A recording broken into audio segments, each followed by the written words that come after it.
Islam adalah agama. Kamu bingung mau belajar keislaman tapi terkendala jarak dan waktu? Atau kamu bingung mau belajar keislaman tapi yang ringkas dan mudah dipahami? Nah, kami tahu solusinya. Ayo ikuti program Kuliah Studi Islam atau KSI Online bersertifikat. Program ini telah diikuti oleh 100.000 lebih peserta dari seluruh Indonesia loh.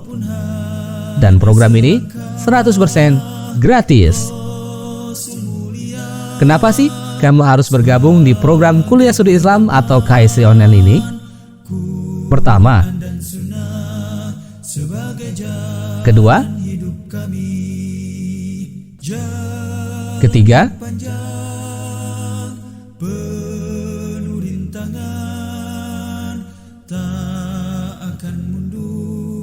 walaupun hanya selangkah.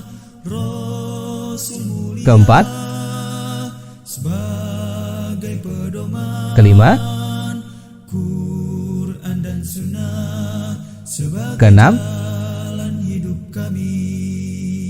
Islam adalah agama mulia. dan seluruh program ini gratis. Allah yang esa. Daftar sekarang juga dengan ketik KSI, tanda pagar nama lengkap, tanda pagar kota, dan kirim melalui nomor WhatsApp berikut ini. Ayo tunggu apa lagi? Daftar segera di program Kuliah Studi Islam atau KSI Online. Masya Allah, menarik bukan?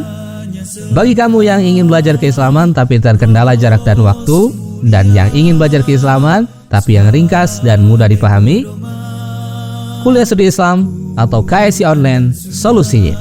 Sebagai jalan hidup kami, tak akan mundur walaupun hanya selangkah. Rasul mulia sebagai pedoman, Quran dan Sunnah sebagai jalan hidup kami.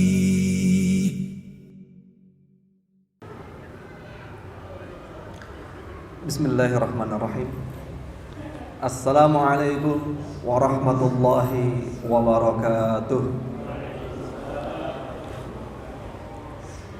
Innal hamdalillah nahmaduhu wa nasta'inuhu wa nastaghfiruhu wa nastahdihi wa natubu ilaihi wa na'udzu billahi min syururi anfusina wa min sayyiati a'malina. Man yahdihillahu fala mudilla lahu wa may yudlil fala hadiyalah. Asyhadu an la ilaha illallah wa asyhadu anna Muhammadar Rasulullah sallallahu alaihi wasallam. Baik para hadirin yang dirahmati Allah Subhanahu wa taala, hari ini kita akan lanjutkan kajian kita. Tema pembahasan kali ini, pintu taubat selalu terbuka. Pintu taubat masih senantiasa terbuka. Diawali kita akan membahas tentang perkataan dari Ibnul Qayyim rahimahullahu ta'ala tentang beberapa faidah dari tarkudz dzunub wal ma'asi, meninggalkan dosa dan maksiat. Jadi meninggalkan dosa, meninggalkan maksiat ini harus diutamakan sebelum taubat. Jadi taubat itu nomor 2. Ya, taubat nomor 2. Nomor satunya adalah wajib kita untuk meninggalkan dosa dan maksiat. Taubat hukumnya wajib. Taubat hukumnya wajib, bukan sunnah, bukan mubah. Hukumnya wajib. Tetapi taubat adalah kewajiban nomor 2. Taubat adalah kewajiban nomor 2. Kewajiban nomor 1 adalah berusaha meninggalkan maksiat, meninggalkan dosa. Baik dosa itu berupa meninggalkan perintah, tidak mengerjakan perintah, atau dosa itu berupa mengerjakan larangan. Ya, ini nomor satunya ini. Kalau kita bisa meninggalkan dosa dan maksiat, kata Ibnu Qayyim al-Jauziyah, bahwa ada banyak sekali keutamaan. Keutamaan yang pertama adalah iqamatul muru'ah. Orang yang bisa meninggalkan dosa dan maksiat, dia akan meninggikan muru'ahnya. Muru'ah itu kehormatan dirinya. Muru'ah. Ya, itu yang pertama. Kemudian yang kedua, apabila orang bisa meninggalkan dosa dan maksiat, dia akan mendapatkan solahul ma'ashi, kehidupan yang baik. Ya, man amila amalan siapa saja yang melakukan amalan min dzakarin au untha wa huwa mu'min falanuhyiyannahu hayatan thayyibah, maka akan kami berikan hayatan thayyibah, kehidupan yang baik. Dan sebaliknya, orang yang melakukan maksiat fa innalahu ma'isyatan dhanka, kehidupan yang sempit. Jadi kata Ibnu Qayyim, orang yang bisa meninggalkan dosa dan maksiat, dia akan mendapatkan solahul ma'ash, kehidupan yang solah, baik. Kemudian mahabbatul khalqi, dia akan disukai oleh makhluk-makhluk Allah Subhanahu wa ta'ala. Dapat kecintaan dari sesama makhluk Allah. Orang yang bisa meninggalkan dosa, bisa meninggalkan maksiat, pasti dia banyak temannya. Pasti banyak yang suka. Banyak yang senang bergaul dengan dia. Banyak yang mau diajak kerjasama dengan dia. Ya, sebaliknya, orang yang suka dosa, suka maksiat, orang akan menjauh dari dia. Bahkan Nabi SAW juga berpesan untuk menjauhi teman-teman yang buruk. Ya, seperti kalau orang berteman dengan pandai besi, dia akan terkena percikan apinya atau minimal terkena baunya. Nah, itulah perumpamaan berteman dengan teman yang buruk. Sementara berteman dengan teman yang baik, dia akan mendapatkan wanginya, seperti dia berteman dengan penjual parfum. Ya, begitu. Jadi dia mendapatkan solahul ma'ash, mahabbatul khalq. Kemudian juga dia akan mendapatkan husulul farj. Orang yang bisa meninggalkan dosa dan maksiat akan mendapatkan jalan keluar. Jalan keluar dari permasalahan hidupnya. Sebagaimana kita sering baca dalam surah At-Talaq, ya, wa may yattaqillaha yaj'al lahu makhraja wa yarzuqhu min haitsu la yahtasib. Dia kalau bertakwa kepada Allah, takwa kepada Allah itu salah satunya adalah dengan meninggalkan dosa dan maksiat. Dia berhasil meninggalkan dosa dan maksiat, mendapatkan apa tadi? Husulul farj, jalan keluar. Dia menemukan jalan keluar. Kemudian orang yang berhasil meninggalkan dosa dan maksiat, berhasil meninggalkan dosa dan maksiat, dia akan mendapatkan insyirahus sadri, kelapangan hati. Hatinya tenang. Misalkan kita nih dihadapkan, saya dihadapkan dengan sebuah maksiat, pilihan kebaikan, pilihan keburukan. Ternyata kita bisa menekan hawa nafsu kita nggak memilih jalan yang buruk, kita pilihnya yang baik. Walaupun yang baik ini kadang kurang menguntungkan, tetapi dengan memilih pilihan yang baik, kita akan mendapatkan kelapangan hati. Hatinya jadi tentram. Ya, dalam berkata jujur, kita memilih jujur daripada dusta, baik ucapan atau tulisan. Tulisan itu biasanya laporan. Ya, kita bikin laporan jujur, tapi kayaknya laporannya jelek kalau jujur, ya. Kalau dibumbui dengan sedikit kebohongan, kelihatan lebih indah laporan yang saya buat. Tapi kita lebih memilih jujur, walaupun dilihat oleh atasan misalnya laporannya kok begini, tapi ini jujur, hasilnya memang begini. Maka itu akan mendapatkan insyirahus sadr, mendapatkan ketenangan dan kelapangan hati daripada kita bikin laporan yang dibuat-buat atau dengan perkataan-perkataan yang dibumbui dengan kedustaan. Begitu. Kemudian orang yang bisa meninggalkan dosa dan maksiat, yang jelas dia akan mendapatkan ridallahu ta'ala, ridallahi ta'ala, mendapatkan ridha dari Allah Subhanahu wa ta'ala. Kemudian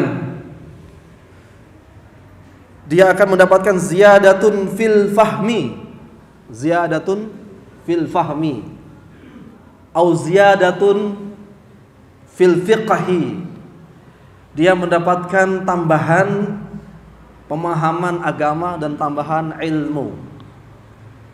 Nah, ini keutamaan. Jadi orang kalau mau ditambahkan ilmunya, mau dimudahkan dalam belajar agama, mau dimudahkan menghafal, memahami pelajaran, maka dia harus bisa meninggalkan dosa dan maksiat. Ini diantara keutamaannya. Sebagaimana yang dialami oleh Imam Syafi'i rahimahullahu ta'ala. Ketika dia meninggalkan dosa dan maksiat, maka dia mudah dalam mendapatkan pelajaran-pelajaran dari gurunya dan bisa memahami ilmu dengan lebih baik daripada ketika dia melakukan maksiat. Kemudian yang selanjutnya, ya terakhir saja, masih banyak sebetulnya. Dia akan mendapatkan at-taufiqu li husnil khatimati. Orang yang bisa meninggalkan dosa dan maksiat, kata Ibnu Qayyim al-Jauziyah, maka dia bisa mendapatkan taufik dari Allah Subhanahu wa taala untuk husnul khatimah. Husnul khatimah. Dan ini sudah sering kita dapati kisah-kisah husnul khatimah. Orang yang di akhir hidupnya bisa mengucapkan kalimat la ilaha illallah adalah orang yang sepanjang hidupnya dia menjalankan konsekuensi dari kalimat la ilaha illallah. Dia bertauhid, tidak berbuat syirik. Kalau ibadah ikhlas, tidak riya, maka di akhir hayatnya dia mampu untuk mengucapkan la ilaha illallah. Ini husnul khatimah. Sebaliknya, orang yang hidupnya tidak menjalankan konsekuensi la ilaha illallah, maka di akhir hidupnya sulit untuk mendapatkan husnul khatimah. Ada banyak kisah, diantaranya Firaun. Firaun ya. Firaun itu sepanjang hidupnya ana rabbukumul a'la. Berkata Firaun kepada Musa, saya Rabbmu yang paling tinggi. Dia mengaku Tuhan, tidak mau beriman kepada Nabi Musa alaihi salam, tidak menjalankan konsekuensi dari keimanan. Apakah Firaun bisa husnul khatimah? Bisa, tapi sulit. Buktinya sulit. Ketika sudah tenggelam, Fir'aun mau mengucapkan amantu bi Rabbi Musa wa Harun. Saya beriman kepada Rabbnya Musa dan Harun, tetapi belum sempat mengucapkan sudah keburu meninggal dunia. Bahkan dalam kisah Israiliyat disebutkan malaikat Jibril yang memasukkan air ke dalam mulut Fir'aun sehingga dia tidak bisa mengucapkan kalimat amantu bi Rabbi Musa wa Harun. Padahal kalau dia bisa mengucapkan itu dia husnul khatimah. Bisa husnul khatimah, tapi tercegah dari husnul khatimah. Kenapa? Karena sepanjang hidupnya dia tidak menjalankan konsekuensi dari amantu bi Rabbi Musa wa Harun. Begitu pula paman Nabi SAW, namanya Abu Thalib. Abu Thalib sepanjang hidupnya tidak menjalankan konsekuensi la ilaha illallah, menyembah berhala. Walaupun beliau membela Nabi, mengasuh Nabi ketika yatim, diajari berdagang, dilindungi dari serangan-serangan kafir Quraisy, diberikan makan ketika terjadi pemboikotan. Tapi sayangnya beliau masih beriman kepada Tuhan-Tuhan kaum musyrikin, berhala. Sehingga di akhir hayatnya ditalkin oleh Nabi sallallahu alaihi wasallam, ya ammi qul la ilaha illallah. Wahai pamanku, katakan olehmu la ilaha illallah. Tapi ternyata sampai wafatnya tidak mengucapkan itu. Tercegah dari husnul khatimah. Kalau seandainya paman Nabi mengucapkan kalimat tersebut, maka insya Allah masuk surga. Karena Nabi SAW mengatakan man akhirul kalam la ilaha illallah dakhalal jannah. Siapa saja yang di akhir kalamnya, di akhir hidupnya dia bisa mengucapkan la ilaha illallah, maka dia bisa masuk surga, dijamin surga. Hadisnya riwayat Muslim. Tapi sayangnya tercegah. Kenapa tercegah? Karena sepanjang hidupnya tidak menjalankan konsekuensi la ilaha illallah. Jadi kalau kita mau di akhir hidup kita nanti bisa mengucapkan la ilaha illallah, maka sepanjang hidup kita ini harus wajib menjalankan konsekuensi yang dituntut, yang diminta dari la ilaha illallah. Kalau tidak, maka kecil harapannya. Kecil. Oh nggak apa-apa, nanti saya maksiat sekarang. Nanti yang penting ketika mau mati saya mau mengucapkan la ilaha illallah. Tapi kecil kemungkinan dia mampu mengucapkan itu. Banyak orang yang senantiasa gandrung dengan lagu-lagu, dengan musik-musik, hafal nyanyian-nyanyian, ketika sudah mau wafat bukannya mengucapkan la ilaha illallah, malah dia menyanyikan lagu yang sudah dia hafal. Jadi sulit ya.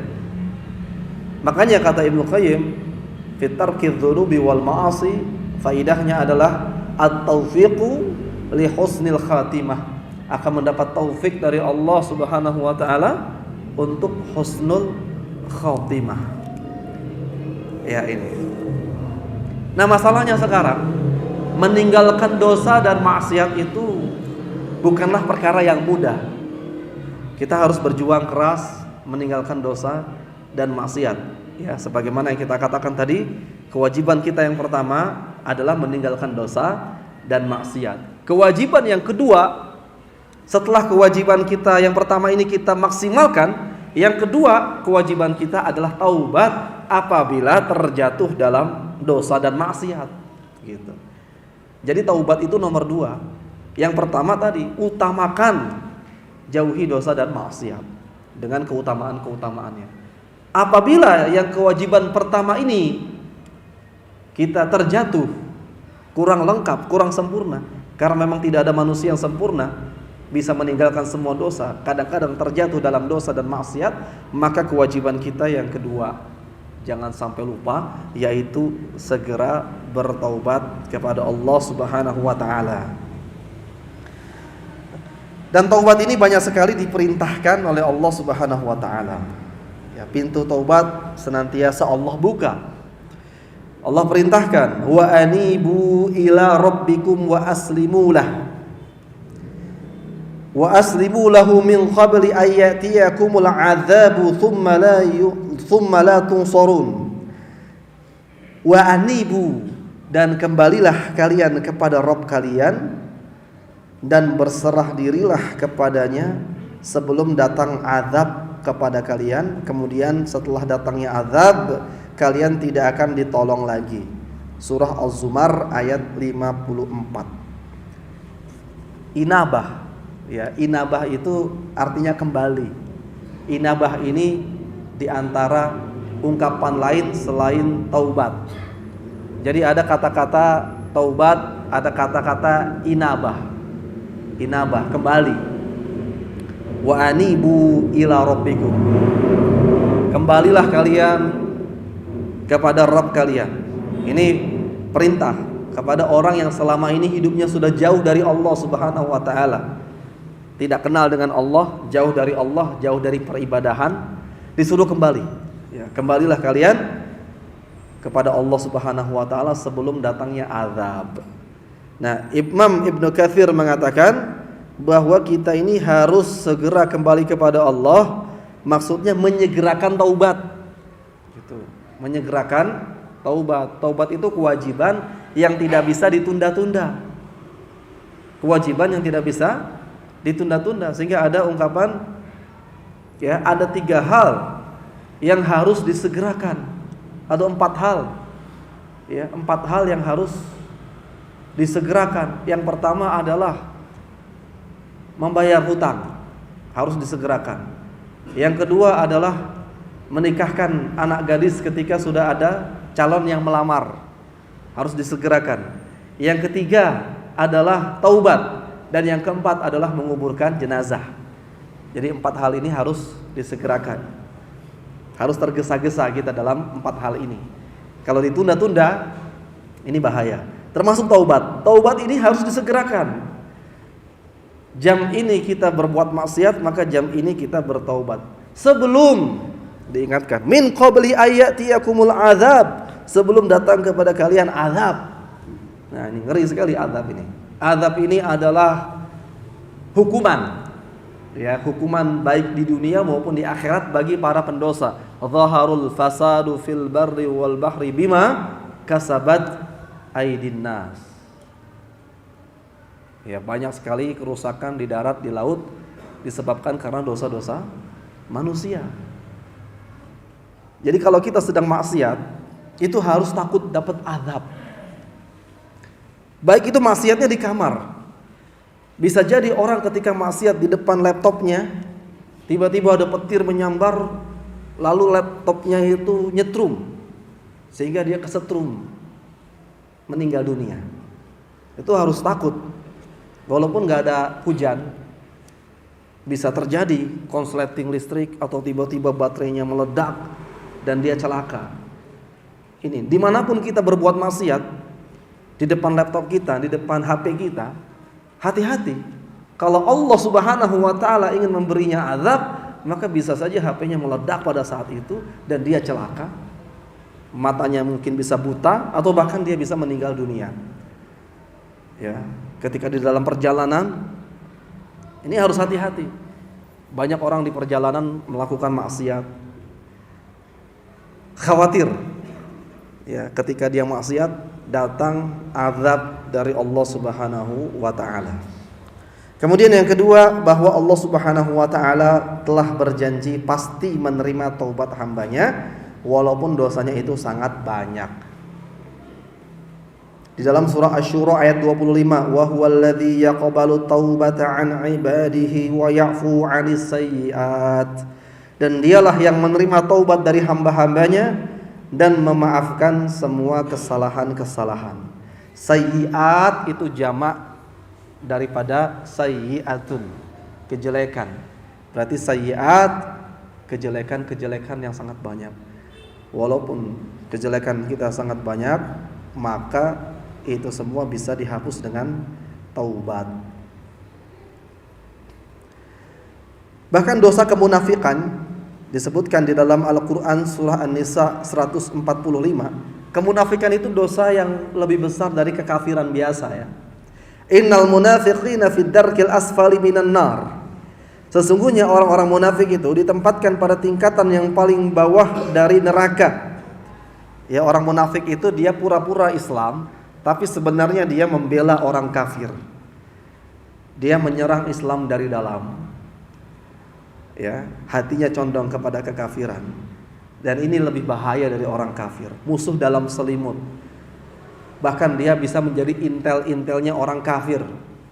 Ya, betapa banyak komandan-komandan jihad yang tertangkap, diketahui tempat persembunyiannya. Dari mana informasinya? Dari orang-orang munafik yang menyamar menjadi mujahidin, membocorkan rahasia-rahasia jihad sehingga komandannya tertangkap, terbunuh. Ini bahaya. Kalau nggak ada orang munafik, orang kafir mungkin sulit mencari di mana markas mujahidin. Tapi kok bisa tahu dari mana? Ya ini munafik. Makanya munafik lebih bahaya dari orang kafir. Orang munafik ini diletakkan oleh Allah nanti di bawah neraka, keraknya neraka. Fidarkil asfali minan nar. Tetapi orang munafik yang seperti ini bahayanya pun, yang gara-gara dia pasukan-pasukan jihad menjadi kocar-kacir, menjadi bubar, menjadi lemah dan kalah kaum muslimin. Gara-gara si munafik-munafik ini masih ada peluang diterima taubatnya. Kata Allah Subhanahu wa taala, "Innal munafiqina fid darkil asfali minan nar wa lan tajida lahum nasira illa alladzina tabu wa aslahu." Kecuali orang munafik yang sudah bertobat dan berbuat kebaikan. Jadi ada orang munafik, mungkin dia menyesal dia. Gara-gara saya pasukan kaum muslimin kalah. Ini kesalahan saya yang memberikan informasi kepada musuh. Ya. Tadinya dia berpihak kepada musuh, kemudian setelah itu dia menyesal dan dia taubat. Maka taubatnya ini insya Allah diterima berdasarkan surah An-Nisa 145-146. Begitu juga orang kafir Nasrani. Orang kafir Nasrani, laqad kafara alladziina qalu innallaha tsalitsu tsalatsah wa ma min ilahin illa ilahu wahid. Sesungguhnya kafirlah orang yang mengatakan bahwa Allah adalah satu dari yang tiga. Allahu tsalitsu tsalatsah. Allah adalah satu dari tiga. Ya. Tsalitsu tsalatsah. Satu dari yang tiga. Wa illam yantahu amma yaquluna la yamassanna alladzina kafaru minhum adzabun alim. Jika mereka tidak hentikan apa yang mereka katakan, pasti akan ditimpakan azab yang pedih. Kemudian di surah Al-Maidah 74 Allah perintahkan mereka bertobat. Afala yatubuna ilallah wa yastaghfiruna wallahu ghafurur rahim. Mengapa mereka tidak bertobat kepada Allah dan memohon ampunan kepadanya, dan Allah Maha Pengampun lagi Maha Penyayang. Yaitu surah Al-Maidah 74, janji ampunan bagi orang yang mengatakan Allah itu satu dari yang tiga. Kalau mereka taubat, mereka tidak diazab. Demikian juga orang-orang kafir, ya, yang sudah melakukan kejahatan terhadap wali-wali Allah. Dalam peristiwa Ashabul Ukhdud. Ashabul Ukhdud itu peristiwa menggali parit, ya, menggali parit. Orang kafir menceburkan kekasih-kekasih Allah ke dalam parit, kemudian dibakar. Itu orang-orang beriman semua. Dengan kejamnya mereka menceburkan orang-orang mukmin, mungkin ratusan, satu kampung, kemudian dibakar. Ini kejahatan yang sangat luar biasa. Berapa banyak yang terbunuh wali-wali Allah Subhanahu wa taala. Tapi kata Allah Subhanahu wa taala, innal ladzina fatanul mu'minina wal mu'minat tsumma lam yatubu falahum adzabu jahannam wa lahum adzabul hariq. Sesungguhnya orang-orang yang memberikan fitnah, yaitu membakar kaum mukminin dan mukminah, dan mereka tidak bertaubat, maka mereka akan mendapatkan azab jahannam dan mendapatkan azab neraka yang membakar. Sebagaimana kejahatan mereka membakar Ashabul Ukhdud, mereka juga dibakar di neraka nanti. Tetapi bagi yang bertaubat, maka taubatnya diterima. Sebagaimana Al-Hasan Al-Basri rahimahullah mengatakan, lihatlah dalam ayat ini betapa murahnya, betapa baiknya Allah Subhanahu wa taala. Orang-orang kafir itu telah membunuh wali-walinya, namun dia mengajak mereka untuk bertobat dan mengajak mereka untuk meraih ampunan Allah Subhanahu wa taala. Sehingga sebanyak apapun dosa yang dilakukan, tidak boleh putus asa. Qul ya ibadiyalladzina asrafu ala anfusihim la taqnatu min rahmatillah.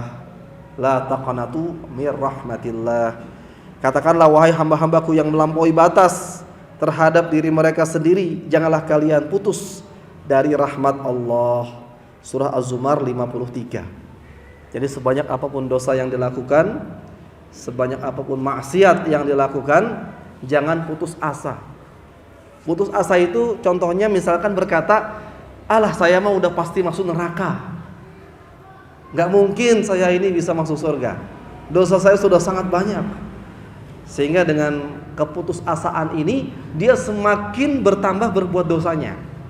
Itu ciri orang yang putus asa. Saya mah udah pasti masuk neraka ini, udahlah lanjutin maksiatnya. Ini adalah bisikan setan. Jadi orang yang berputus asa dari rahmat Allah, dia telah terkena bisikan setan. Padahal sebanyak apapun dosanya, kalau dia tobat, maka dosa-dosanya itu akan diampuni oleh Allah Subhanahu wa taala. Kita bisa lihat kisah orang yang membunuh 99 nyawa. Kemudian dia membunuh satu lagi karena putus asa. Membunuh pendeta karena kata pendeta, kamu gak mungkin dapat ampunan. Ya sudah, saya bunuh sekalian jadi 100. Putus asa. Ya, itu contoh putus asa. Dia tidak berhenti dari dosa, malah melanjutkan. Adapun orang yang tidak putus asa, dia berharap masih ada harapan diampuni. Sehingga ketika orang ini menemukan ulama yang rabbani, ulama yang berilmu dan mengamalkan ilmunya, dikasih tahu bahwa iya, dosa sebanyak apapun diampuni, walaupun itu membunuh 100 nyawa. Sehingga orang itu punya harapan dan akhirnya dia taubat dan dia meninggal dalam kondisi husnul khatimah. Dan Allah ampuni dosanya membunuh 100 nyawa. Padahal ya, belum dikisos.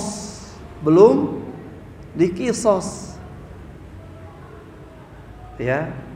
Kan kita sering kaji yang namanya taubat itu, kalau hubungannya dengan Allah Subhanahu wa taala ada 3 syaratnya.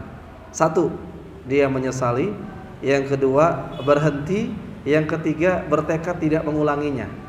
Tapi kalau hubungannya dengan sesama makhluk, sesama manusia, maka harus ada yang keempat. Kalau ada haknya yang kita ambil, kita kembalikan. Kalau ada hak yang kita ambil, kita kembalikan atau diminta menghalalkannya. Sementara ini orang yang sudah membunuh 100 nyawa, dia belum dikisos, belum diadili di dunia. Kan harusnya kalau membunuh dibunuh, sehingga di akhirat terbebas dari dosa dan hukuman karena sudah dikisos di dunia. Kalau mencuri potong tangan misalnya ya, itu kisosnya, hak makhluk hukumannya. Tapi ini orang dosanya dengan sesama hamba, tapi belum dituntaskan, entah kisos entah diat juga belum dibayarkan. Tapi dikabarkan bahwa dia termasuk hamba-hamba yang masuk ke dalam rahmat Allah Subhanahu wa taala. Ya, jadi memang kita harus berusaha, kalau dosa yang berhubungan dengan sesama hamba tuntaskan sebelum wafat. Tetapi kalau ada yang terlupa, kita nggak tahu kita pernah punya dosa sama siapa, belum sempat minta maaf, atau ada hak yang kita lupa keambil, belum sempat kita kembalikan, maka ini juga jangan putus asa dari rahmat Allah, karena boleh jadi karena rahmat Allah itulah dosa-dosa yang tadi itu, yang hubungannya dengan sesama hamba yang belum tuntas pun bisa diselesaikan atas rahmat Allah Subhanahu wa taala. Ya, ini yang bisa saya sampaikan, semoga bermanfaat. Subhanakallahumma wa bihamdika asyhadu an la ilaha illa anta astaghfiruka wa atubu ilaik. Assalamualaikum warahmatullahi wabarakatuh. Tak akan mundur walaupun hanya selangkah. Rasul mulia sebagai pedoman, Quran dan Sunnah sebagai jalan hidup kami.